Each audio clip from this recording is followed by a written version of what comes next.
Hello नमस्कार दोस्तों, स्वागत है आप सभी का हमारे YouTube चैनल तत्काल एजुकेशन पे। दोस्तों उम्मीद करते हैं आप सभी बहुत अच्छे होंगे। आपकी तैयारी भी काफ़ी ज़बरदस्त तरीके से चल रही होगी।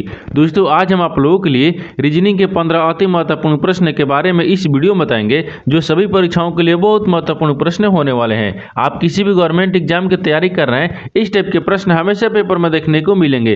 दोस्तों ये पार्ट नंबर कौन सा है? 7 है। आप पार्ट नंबर 6 नहीं देखें तो आप वीडियो सेक्शन में जाके देख सकते हैं। चलिए दोस्तों पहला प्रश्न देख लेते हैं।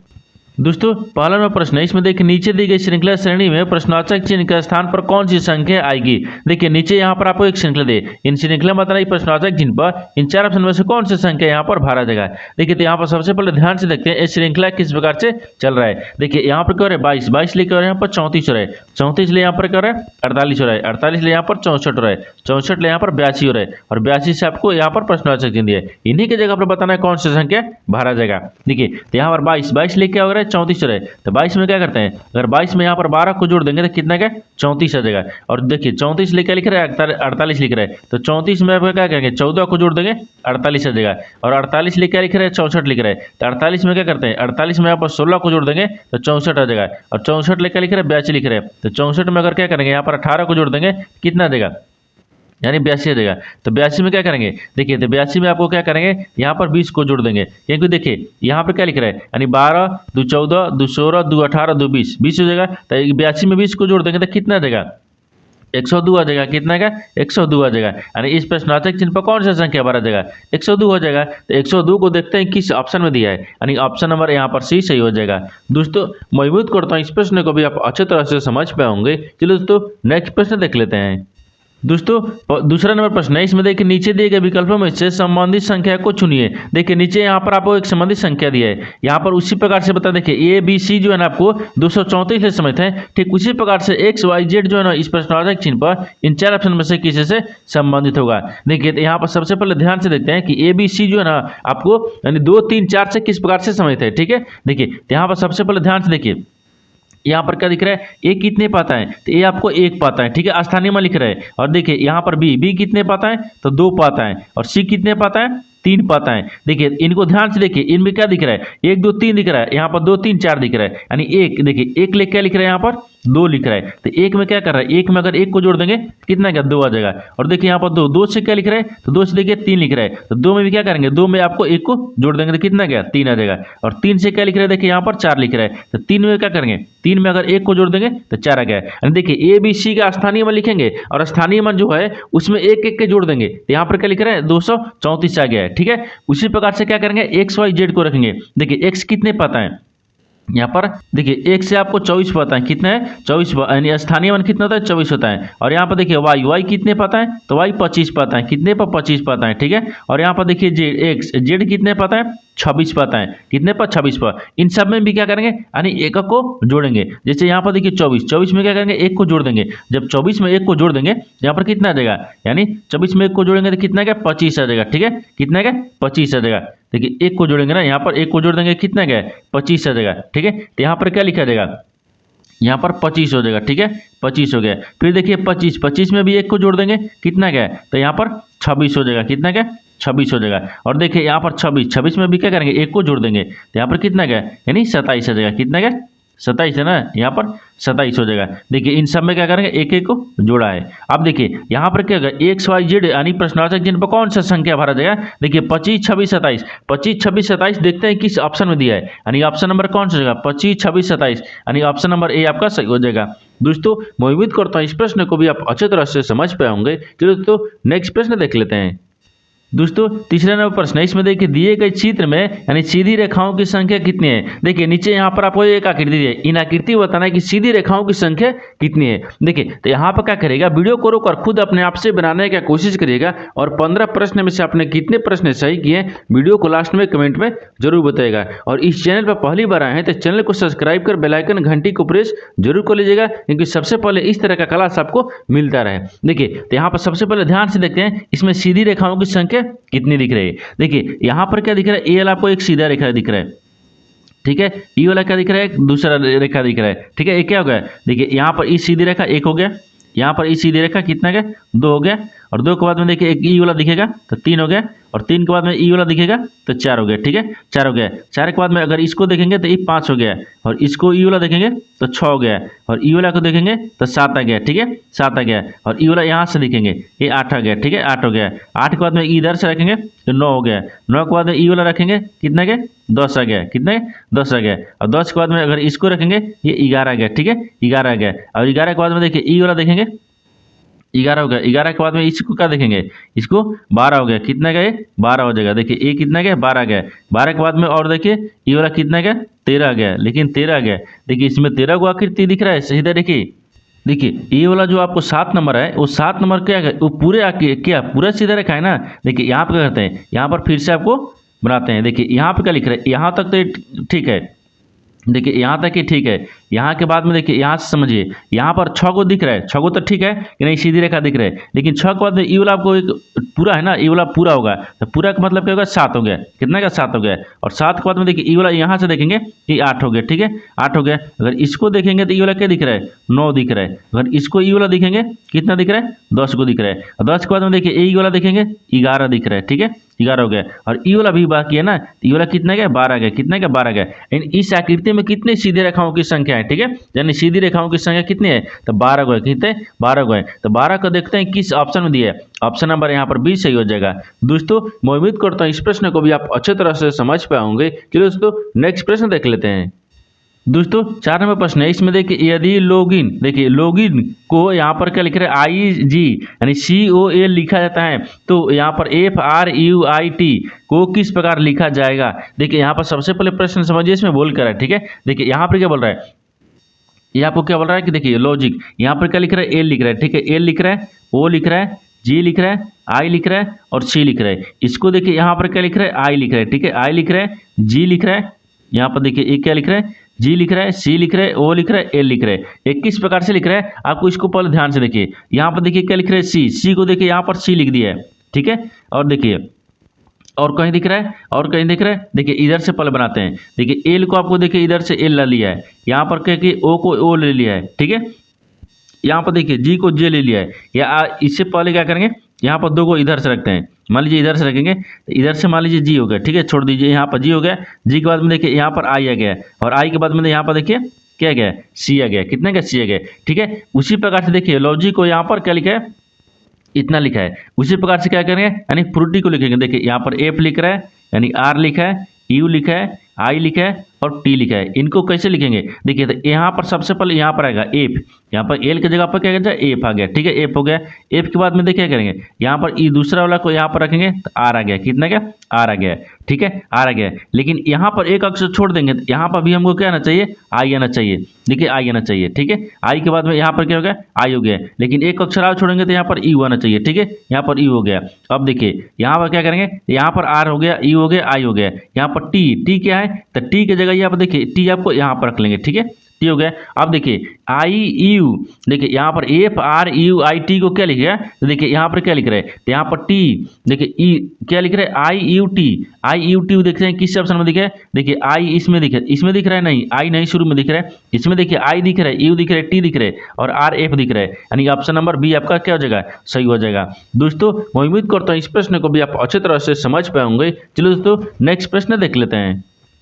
दोस्तों 5वां प्रश्न है, इसमें देखिए निम्नलिखित प्रश्न में दिए गए विकल्पों में से विषम शब्द का चयन करें। देखिए नीचे यहाँ पर आपको मान लीजिए 4 शब्द दिए है, इन चारों शब्द में से बताना है कि 3 एक समान है, एक आपको अलग है, उसी को बताना है कि चारों शब्द में से आपको विषम कौन सा एक शब्द दिख रहा है। जैसे यहाँ पर ऑप्शन ए में क्या दिया है, यानी 9IH दिया है, फिर यहाँ पर बी में दिया है 11KP दिया है, और यहाँ पर सी में क्या दिए 11 नहीं सॉरी यहाँ पर क्या दिए 13MN दिया है, और यहाँ पर क्या दिया चौथा में यानी 3CX दिया है। देखिए यहाँ पर क्या करेंगे, अक्षर को छोड़ देते हैं, क्या करेंगे अक्षर को छोड़ देते हैं। जब अक्षर को छोड़ देंगे तो यहाँ पर संख्या दिख रहा है 9 दिख रहा है, यहाँ पर 11 दिख रहा है, यहाँ पर 13 दिख रहा है, यहाँ पर 3 दिख रहा है। ठीक है, देखिए यहाँ पर क्या दिख रहा है, ये 9 का दिख रहा है, ये 9 आपको भाज्य संख्या है, जो यहाँ पर ए है ये क्या है, भाज्य है। मान लीजिए यहाँ पर देखिए भाज्य संख्या लिख लेते हैं। ठीक है, ये भाज्य, ठीक है ये भाज्य हो गया। ठीक है, यानी भाज्य संख्या है, ये यहाँ पर संख्या है, यहाँ पर ये संख्या हो जाएगा, यानी भाज्य संख्या है। ठीक है, देखिए भाज्य संख्या है, लेकिन देखिए 11 भाज्य संख्या है नहीं है, 13 भाज्य संख्या है नहीं है, 3 भाज्य संख्या नहीं है, ये क्या है अभाज्य संख्या है। ये तीनों क्या दिख रहे हैं अभाज्य संख्या दिख रहे हैं, इन तीनों क्या दिख रहे हैं अभाज्य संख्या, यानी अभाज्य हो गया। ठीक है, यानी अभाज्य संख्या, यानी संख्या हो जाएगा। ठीक है, अभाज्य संख्या है। देखिए यहाँ पर सबसे कॉमन देखिए इसमें क्या दिख रहा है, यानी यहाँ पर देखिए बी क्या है अभाज्य संख्या है, यानी सी क्या है अभाज्य संख्या, 13 3 भी अभाज्य संख्या है, इन तीनों का दिख रहा है अभाज्य संख्या है, लेकिन 9 क्या है भाज्य संख्या है। क्या दिख रहा है ए ऑप्शन भाज्य संख्या है, यानी तीनों में से आपको विषम कौन सा दिख रहा है, तो तीनों एक समान दिख रहा है और तीनों से अलग आपको ऑप्शन नंबर ए आपका विषम दिख रहा है, यानी ऑप्शन नंबर ए आपका सही हो जाएगा। दोस्तों मैं उम्मीद करता हूँ इस प्रश्न को भी आप अच्छी तरह से समझ पाओगे। चलो दोस्तों नेक्स्ट प्रश्न देख लेते हैं। दोस्तों 6 नंबर प्रश्न है, इसमें देखिए 4:45 बजे घंटी के देखिए घड़ी की घंटे और मिनट के सुइयों के बीच का कोण कितना होगा। देखिए ALP आपको टेयर यानी 21/1/2019 में सवाल पूछा गया है। देखिए यहाँ पर सबसे पहले ध्यान से देखते हैं कि इसमें प्रश्न क्या बोल रहा है। देखिए यहाँ बोल रहा है कि 4:45 रहे। ठीक है, जब घड़ी में 4:45 रहे तो घंटे के और मिनट के सुइयों के बीच का कोण बताना है। जब पूछेगा कि कोण यानी मिनट और घंटे का सुई का कोण बताना है तो इसमें एक फॉर्मूला होता है। जैसे देखिए यहाँ पर कोण निकालने के लिए क्या होता है एक फार्मूला होता है। फार्मूला क्या होता है यहाँ पर देखिए, यहाँ पर क्या होता है 60, यहाँ पर 60 घंटा हो गया, फिर यहाँ पर माइनस हो गया। ठीक है, माइनस कितना हो गया यानी 11 यहाँ पर मिनट हो गया, फिर बाटा में क्या होता है यानी 2 होता है। अब जैसे यहाँ पर देख लीजिए क्या रखते हैं तो 60 को 60 रखेंगे और घंटा दिया तो घंटा कितने घंटा दिए तो 4 घंटा दिए। देखिए यहाँ पर 4 को रखेंगे फिर माइनस करेंगे, अब 11 दिए 11 रखेंगे। मिनट में कितना दिए देखिए, तो मिनट में आपको यहाँ पर 45 मिनट दिए, हम क्या करेंगे 45 मिनट रखेंगे।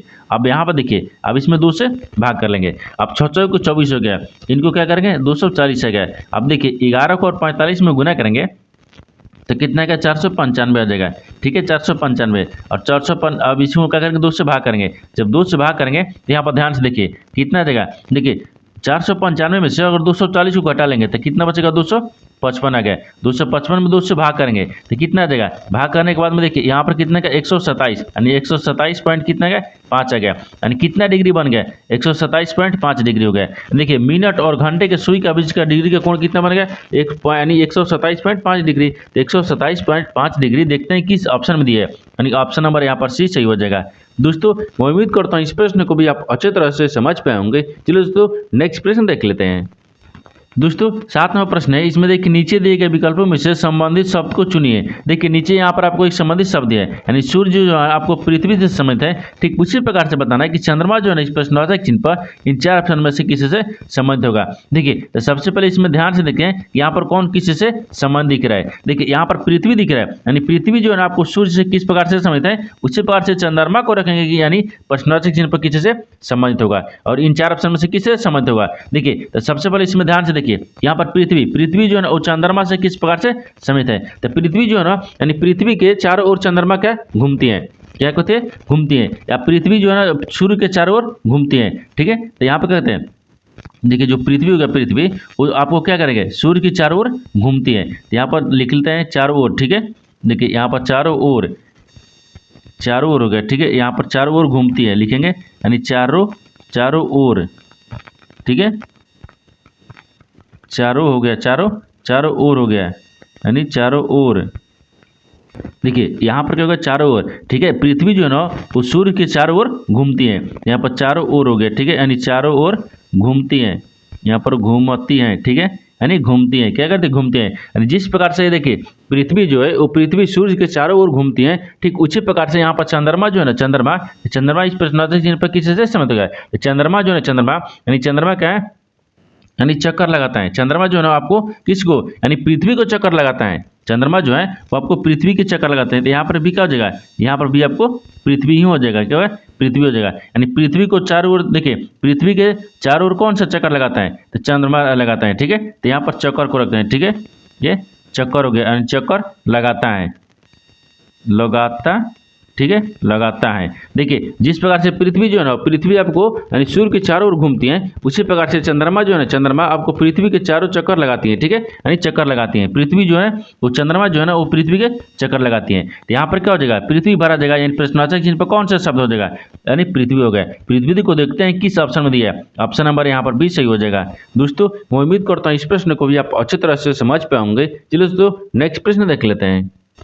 दोस्तों 8वां प्रश्न है, इसमें देखिए नीचे दिए गए पासे में यानी अंक 4 के विपरीत कौन सा अंक होगा। देखिए यहाँ पर पहले प्रश्न समझिए, इसमें बोलकर है, यहाँ पर नीचे आपको एक पासा दिए, इन पासा में बताना क्या है कि 4 के विपरीत, देखिए ये 4 है, 4 के विपरीत बताना है कि कौन सा अंक होगा। देखिए आपको एक ही पासे का यहाँ पर एक ही पासा दिया है, ठीक है। देखिए इस पासे में क्या करेंगे, सबसे पहले ध्यान से देखेंगे ये कौन सा पासा आपको दिख रहा है, क्योंकि एक पासा दिया है, इसमें तो 4 के विपरीत देखेंगे नहीं। देखिए इसमें क्या देखेंगे, ये मानक पासा है या समान पासा है, ठीक है। देखिए जो आपको क्या होता है, मानक पासा किसे बोलते हैं, मानक पासा किसे बोलते हैं, जो कि आपके इन दोनों को जोड़ने पर, देखिए इन दोनों फलक को आपको जोड़ने पर अगर 7 आ गया तो क्या करेंगे, इसको सामान्य पासा रखेंगे, अगर 7 नहीं आ रहा है तो मानक पासा हो गया। जैसे यहाँ पर ध्यान से देखिए, यानी देखेंगे ये क्या दिख रहा है, 4 दिख रहा है, एक क्या दिख रहा है, 5 दिख रहे हैं, इन दोनों को आपस में जोड़ेंगे तो क्या दिख रहा है, ठीक है। देखिए यहाँ पर क्या दिख रहा है, 5 4 9 हो गए, इनको दोनों को आपस में जोड़ने से, देखिए इन दोनों को आपस में जोड़ने से 7 आया, 7 नहीं आया, जब 7 नहीं आएगा ये मानक पासा हो गया। अगर वही क्या करते हैं, अगर इसको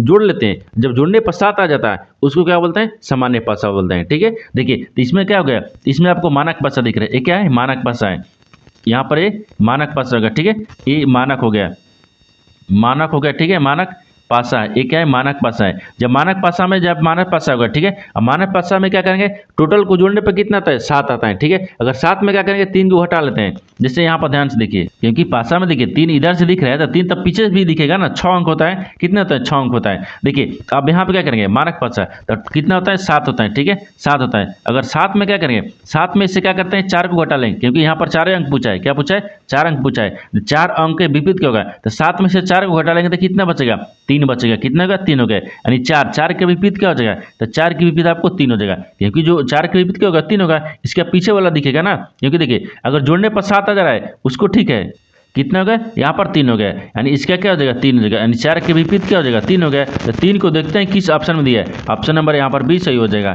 दोस्तों मैं उम्मीद करता हूँ इस प्रश्न को भी आप अच्छे तरह से समझ पाओगे। चलो दोस्तों नेक्स्ट प्रश्न देख लेते हैं। दोस्तों 9 नंबर प्रश्न है, इसमें देखिए उच्च व्यनारेख का चयन करें जो दिए गए वर्गों के बीच संबंध को सर्वोत्तम रूप से दर्शाता है। देखिए नीचे यहाँ पर आपको 3 शब्द दिए, जूते दिए, घास दिए और मोबाइल दिए। इन तीनों शब्द को बताना है कि आपस में किस प्रकार से सम्मिलित है और इन 4 वेन डायग्राम में से कौन सा वेन डायग्राम बनेगा। देखिए यहाँ पर सबसे पहले ध्यान से देखते हैं इन तीनों शब्द में से आपको कॉमन कौन सा मिल रहा है। जैसे यहाँ पर जूते हो गया, यहाँ पर घास हो गया और मोबाइल दिए, इन तीनों शब्द अपने आप में क्या है, कॉमन ही है, क्योंकि तीनों आपस में किसी प्रकार से संबंधित नहीं दिख रहा है। देखिए यहाँ पर क्या दिख रहा है, ये जूता हो जाएगा, ये क्या हो गया, मोबाइल हो जाएगा, ये क्या हो जाएगा, यहाँ पर यानी घास हो जाएगा। जैसे यहाँ पर देखिए क्या लिखते हैं, जूते रखते हैं, ये जूते हो गया, यहाँ पर घास को रख लेते हैं, ये घास हो गया, ठीक है। घास के बाद यहाँ पर ये मोबाइल हो गया, ठीक है, ये मोबाइल हो जाएगा, ठीक है, मोबाइल हो गया। देखिए ये आपस में किसी प्रकार से समझ नहीं दिख रहा है, तीनों अपने आप में क्या है, अलग अलग हैं। तो देखिए इस तरह का तीनों अलग अलग का वेन डायग्राम बनेगा। तो देखिए तीनों अलग अलग किस ऑप्शन में, इस तरह का वेन डायग्राम जो है ना किस ऑप्शन में बन रहा है, तो ऑप्शन नंबर देखिए, ऑप्शन नंबर आपका बी में बन रहा है, यानी ऑप्शन नंबर बी आपका सही हो जाएगा। दोस्तों मैं उम्मीद करता हूँ इस प्रश्न को भी आप अच्छी तरह से समझ पाए होंगे। चलो दोस्तों नेक्स्ट प्रश्न देख लेते हैं। दोस्तों 10वां प्रश्न है, इसमें देखिए उस संख्या युग्म का चयन कीजिए जिसमें 2 सदस्य उसी प्रकार संबंधित हैं जिस पर निम्नलिखित संख्या युग्म की 2 संख्याएं हैं। देखिए यहाँ पर सबसे पहले प्रश्न समझिए, इसमें बोल कर है, ठीक है। देखिए यहाँ पर बोल रहा है कि जो आपको ये संख्या आपस में संबंधित है, ठीक उसी प्रकार से बताना है कि इन 4 ऑप्शन में से कौन सा जो संख्या है इस प्रकार से संबंधित जैसा ही दिखेगा आपको ये 4 ऑप्शन में से। देखिए तो सबसे पहले इसमें देखते हैं कि जो दिया है ना संबंधित युग्म उनको आपस में किस प्रकार से संबंधित है। देखिए तो यहाँ पर क्या दिख रहा है, तो यहाँ पर क्या दिख रहा है, यहाँ पर देखिए यहाँ पर 9 और क्या दिए, 49 दिए। तो 9 49 किस प्रकार से दिए, तो देखिए 3 का स्क्वायर कर देंगे तो 9 आ जाएगा, और यहाँ पर देखिए क्या दिए, 7 का स्क्वायर करेंगे तो कितना क्या, यानी 49 दिख गया। देखिए ये आपस में किस प्रकार से समझे, उसी प्रकार से देखिए यहाँ पर क्या करेंगे, यहाँ पर भी उसी प्रकार से रखेंगे। देखिए 8 का स्क्वायर करें तो 8 64 हो गया, ये 9 का स्क्वायर करें तो 9 81 हो गया। लेकिन यहाँ पर क्या दिख रहा है, सभी अभाज्य संख्या दिख रहे हैं, 3 और 3 देखिए 3 और 7 अभाज्य संख्या है, क्या ये 7 यानी सम संख्या नहीं दिख रहा है, ये मान लीजिए विषम भी संख्या है, ठीक है। देखिए क्या हो जाएगा, अभाज्य संख्या, ये इस प्रकार से नहीं होगा, ठीक है, ऑप्शन ए नहीं संबंधित है। उसी प्रकार से बी को देखेंगे तो बी में तो देख लेंगे, बी में देखिए क्या दिख रहा है, ये 3 का स्क्वायर दिख रहा है, ये 4 का स्क्वायर दिख रहा है, ठीक है, 3 का स्क्वायर भी दिख रहा है और 4 का भी स्क्वायर दिख रहा है, 6 को 16 गए। ये भी आपको क्या हो जाएगा, आभाज्य, एक सम संख्या दिख रहा है, एक अभाज्य संख्या दिख रहा है, नहीं होगा, हमको दोनों क्या चाहिए, हमको दोनों अभाज्य ही संख्या चाहिए, ठीक है, यानी ऑप्शन बी भी नहीं होगा, ठीक है, ऑप्शन बी नहीं होगा। ऑप्शन सी को रखेंगे तो इसी प्रकार से नहीं होगा, क्योंकि 78 किस का स्क्वायर करने पर नहीं आता है, ठीक है, ऑप्शन सी भी नहीं होगा, तो यानी ऑप्शन डी क्या हो जाएगा, सही हो जाएगा। तो ऑप्शन डी किस प्रकार से सही होगा, देखिए 11 का क्या करेंगे, स्क्वायर करेंगे तो 121 हो जाएगा, और यहाँ पर क्या करेंगे 17 का स्क्वायर करेंगे तो क्या हो जाएगा, यहाँ पर क्या है, यानी 289 आ जाएगा, ठीक है, 289। तो दोनों देखिए ये दोनों क्या है, दोनों अभाज्य संख्या है क्या ना, दोनों अभाज्य संख्या का, ये दोनों विषम संख्या भी है क्या। देखिए ऑप्शन नंबर क्या हो जाएगा, इसी के जैसा समानता आपको दिख रहा है ना, इसी के जैसा ही समानता आपको ये ऑप्शन नंबर डी दिख रहा है, यानी ऑप्शन नंबर डी आपका क्या हो जाएगा, सही हो जाएगा। दोस्तों मैं उम्मीद करता हूँ इस प्रश्न को भी आप अच्छे तरह से समझ पाए होंगे। चलो दोस्तों नेक्स्ट प्रश्न देख लेते हैं। दोस्तों 11वां प्रश्न है, इसमें देखिए एक व्यक्ति पूर्व की ओर 10 किलोमीटर चलता है तथा दाईं ओर मुड़ जाता है और दाईं ओर मुड़ जाता है, फिर 8 किलोमीटर चलता है वह, और यहाँ पर फिर बाईं ओर मुड़ता है और यहाँ पर 6 किलोमीटर चलता है। वह व्यक्ति अब अपनी प्रारंभिक स्थिति से किस दिशा में है। देखिए यहाँ पर क्या पूछ रहा है, यानी दिशा से संबंधित एक प्रश्न पूछा है। इसमें देखिए सबसे पहले क्या करेंगे, सबसे पहले प्रश्न को समझते हैं और यहाँ पर एक डायग्राम को बनाते हैं, जो कि आपको देखिए यहाँ पर डायग्राम बनाते हैं। डायग्राम किस प्रकार से होता है, एक क्या होता है पूर्व होता है, ठीक है, एक क्या होता है पश्चिम होता है, और ऊपर में क्या होगा उत्तर हो जाएगा, और नीचे में क्या हो जाएगा दक्षिण हो जाएगा। अब देखिए सवाल क्या पूछा है, सवाल पूछा है कि एक व्यक्ति पूर्व की ओर 10 किलोमीटर चलता है। मान लीजिए यहाँ से एक व्यक्ति है, एक है, ठीक है, ये प्रारंभिक स्थान हो गया, और प्रारंभिक स्थान से कितना चल रहा है 10 किलोमीटर, किधर चल रहा है पूर्व की तरफ चल रहा है, यहाँ पर पूर्व की तरफ 10 किलोमीटर हो गया, ठीक है, 10 किलोमीटर चलता है तथा दाईं ओर मुड़ता है और 8 मीटर चलता है, फिर दाहिने ओर मुड़ता है। तो जब दाहिने मुड़ेगा तो नीचे की तरफ गया, दाहिने मुड़ता है और 8 मीटर चलता है, ठीक है, 8 मीटर चलता है, और फिर बाईं ओर मुड़ता है और यहाँ पर 6 किलोमीटर चलता है, फिर बायां मुड़ जाता है, तो बायां मुड़ेगा तो इधर चलेगा, कितना चल रहा है 6 किलोमीटर चल रहा है, चलता है। वह व्यक्ति अपनी प्रारंभिक स्थिति से किस दिशा में है, बोल रहा है कि वो जो व्यक्ति है ना वो अपनी प्रारंभिक बिंदु से वो किस दिशा में दिख रही है। देखिए यहाँ प्रारंभिक बिंदु है और यहाँ से किस दिशा में भी दिख रही है, ठीक है, किस दिशा में दिख रही है। देखिए मान लीजिए हम यहाँ से शुरू किए, डायग्राम में देखिए, ठीक है, डायग्राम में देखिए यहाँ से शुरू किए और यहाँ चला और यहाँ से यहाँ जा गया। देखिए यहाँ तक हम आ गए, एक यहाँ दिख रहे हैं अभी, देखिए एक यहाँ दिख रहे हैं, देखिए ये पूर्व हो गया, ये आपको दक्षिण हो गया, क्या हो गया ये दक्षिण हो गया, ये पूर्व हो गया, ये दक्षिण हो गया। एक अभी कहाँ दिख रही है, ये आप प्रारंभिक स्थान से किस दिशा में अभी दिख रहे हैं, देखिए तो यहाँ पर किस में दिख रहे हैं, तो मान लीजिए ये दक्षिण रखते हैं, ठीक है, ये दक्षिण हो गया, और दक्षिण यहाँ पर क्या दिखेगा पूर्व हो गया, क्योंकि दक्षिण पूर्व में ये दिख रहा है ना, ये क्या है दक्षिण पूर्व है, ठीक है, तो दक्षिण पूर्व में दिखेगा, ये दक्षिण पूर्व हो गया। ये प्रारंभिक स्थान से किस दिशा में दिख रहे हैं, दक्षिण पूर्व, तो दक्षिण पूर्व देखते हैं किस ऑप्शन में दिया है, यानी ऑप्शन नंबर यहाँ पर डी सही हो जाएगा। दोस्तों मैं उम्मीद करता हूँ इस प्रश्न को भी आप अच्छे तरह से समझ पाए होंगे। चलो दोस्तों नेक्स्ट प्रश्न देख लेते हैं। दोस्तों 12वां प्रश्न है, इसमें देखिए चिन्हों एवं संख्याओं को कौन सी यानी अदली बदली दिए गए समीकरण को सही कर देगी। देखिए यहाँ पर पहले प्रश्न समझिए, इसमें बोल कर है, यहाँ बोल रहा है कि नीचे एक समीकरण दिए, इन समीकरण में बोल रहा है कि इन समीकरण में यानी चिन्ह को और संख्या को अदली बदली यानी बदल देंगे कि समीकरण को संतुलित हो जाएगा, यानी समीकरण सही बन जाएगा। देखिए यहाँ पर क्या करेंगे, यहाँ पर सबसे पहले देखते हैं कि ऑप्शन ए में, देखिए ऑप्शन ए हो गया या बी हो गया या सी हो गया, इन चारों ऑप्शन में से कौन सा एक चिन्ह को और संख्या को दोनों को बदलेंगे कि समीकरण सही बन जाएगा। देखिए तो इस तरह का प्रश्न में क्या होता है ना, अक्सर ऑप्शन नंबर डी आपको सही होता है, क्या होता है डी सही होता है। तो जब इस तरह का आपको किसी भी एग्जाम में देखने को मिलेगा तो सबसे पहले क्या करेगा, सबसे पहले डी से चालू करेगा, ठीक है, ऑप्शन डी देखेंगे। तो ऑप्शन डी में क्या दिखेगा, गुना, गुना की जगह पर माइनस रखेंगे और माइनस की जगह पर गुना रखेंगे, और 3 की जगह पर 6 रखेंगे, 6 की जगह पर 3 रखेंगे। ये समीकरण में एक बार ध्यान से देखिए, यहाँ पर देखिए माइनस दिए, ठीक है, माइनस, माइनस की जगह पर हमको गुना रखना है और गुना की जगह पर क्या रखना है माइनस रखना है, ठीक है, यहाँ तक समझ गए। अब देखिए 3 की जगह पर 6, 6 की जगह पर 3 रखना है, तो यहाँ पर 6 रखेंगे, 3 की जगह पर 6 हो गया और 6 की जगह पर 3 रखेंगे। अब समीकरण को सोल्व करेंगे, ये 18 हो गया, ठीक है, गुना कितना गया 6 गया, फिर यहाँ पर भागा कितना दिया 3 दिया, फिर यहाँ पर कितना दिया प्लस 24 दिए, फिर यहाँ पर कितना गया गुना, यहाँ पर माइनस दिया ना, यहाँ पर माइनस हो गया, माइनस 12 गया, फिर बराबर में हमको 48 आ गया। अब देखिए तो यहाँ पर 3 दूना का 6 कट गया, ठीक है, 3 दूना का 6 कट गया, तो ये 18 दूनी के 36 आ गया, ठीक है, 36 आ गया, और यहाँ पर 12 में से 24 में से 12 घटाएंगे तो कितना बचेगा 12 बचेगा, और बराबर में हमको 48 आ गया, ठीक है। अब देखिए इन दोनों को आपस में जोड़ लेंगे तो 6 दो कितना गया 8 आ गया, 3 एक 4 गया 48 आ गया, इधर भी 48 आ गया। देखिए ये दोनों तरफ क्या गया 48 आ गया, ये समीकरण क्या होगा संतुष्ट हो गया, क्या होगा ये संतुष्ट हो गया। तो संतुष्ट किस ऑप्शन से हुआ है, तो ऑप्शन नंबर आपका डी से हुआ है, यानी ऑप्शन नंबर डी आपका सही हो जाएगा। दोस्तों मैं उम्मीद करता हूँ इस प्रश्न को भी आप अच्छे तरह से समझ पाए होंगे। चलो दोस्तों नेक्स्ट प्रश्न देख लेते हैं।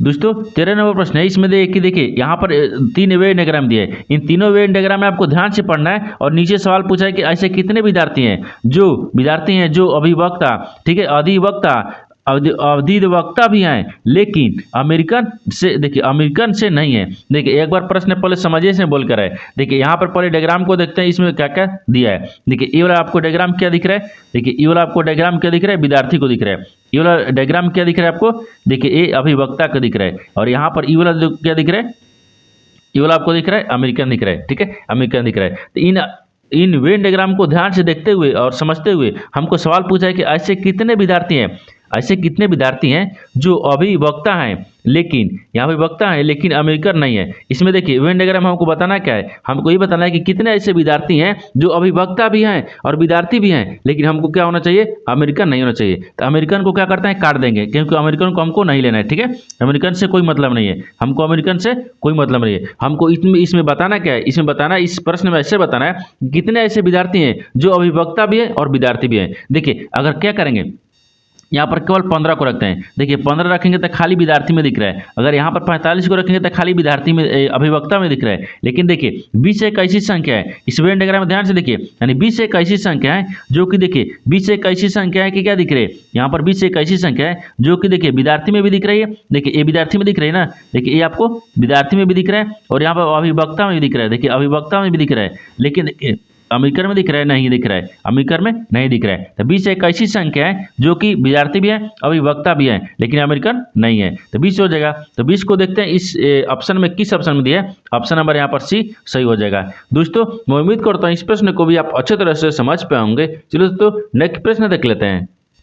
दोस्तों 14वां प्रश्न है, इसमें देखिए नीचे दी गई आकृति के दर्पण प्रतिबिंब ज्ञात करें। देखिए नीचे यहाँ पर आपको एक आकृति दी है, इन आकृति में बताना क्या है, इस आकृति में बताना है कि इस आकृति को जब इस दर्पण में देखेंगे तो इस दर्पण में किस प्रकार से दिखेगा, आपको इसी को ज्ञात करना है, ठीक है। देखिए एक क्या पूछा है, RRB NTPC 2020 में सवाल पूछा गया प्रश्न है, ठीक है। देखिए यहाँ पर सबसे पहले ध्यान से देखें, जो आकृति है ना, इस आकृति को हम क्या करते हैं, दर्पण में देखते हैं, ठीक है। देखिए तो यहाँ पर क्या करते हैं, यहाँ पर दर्पण को रखते हैं, इस दर्पण में देखेंगे इस प्रकार से दिखेगा। देखिए और y को दर्पण में देखेंगे, देखिए y आपको इस प्रकार से दिख जाएगा, ठीक है।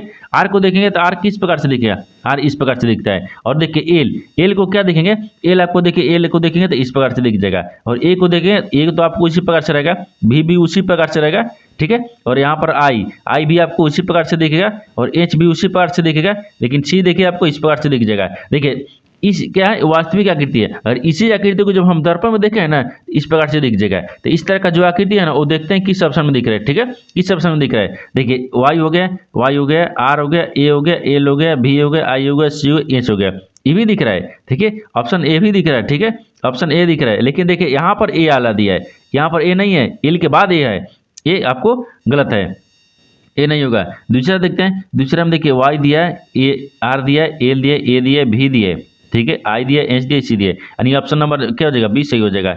दोस्तों मैं उम्मीद करता हूँ इस प्रश्न को भी आप अच्छे तरह से समझ पाओगे। चलो दोस्तों नेक्स्ट प्रश्न देख लेते हैं।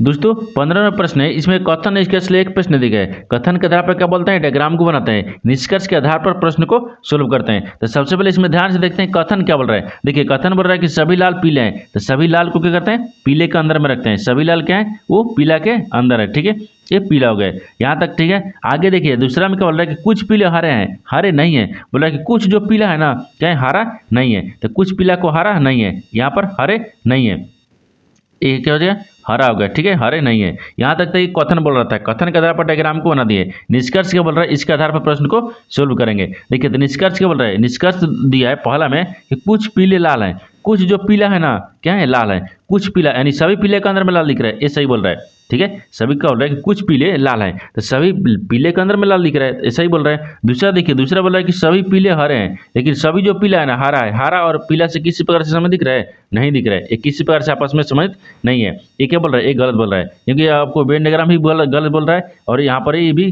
गलत बोल रहा है। क्या हो जाएगा, तो एक आपको सही हो जाएगा। तो एक मतलब क्या होगा, यानी कथन देखिए ये केवल निष्कर्ष वन अनुसरण करता है, यानी ऑप्शन नंबर ए आपका सही हो जाएगा।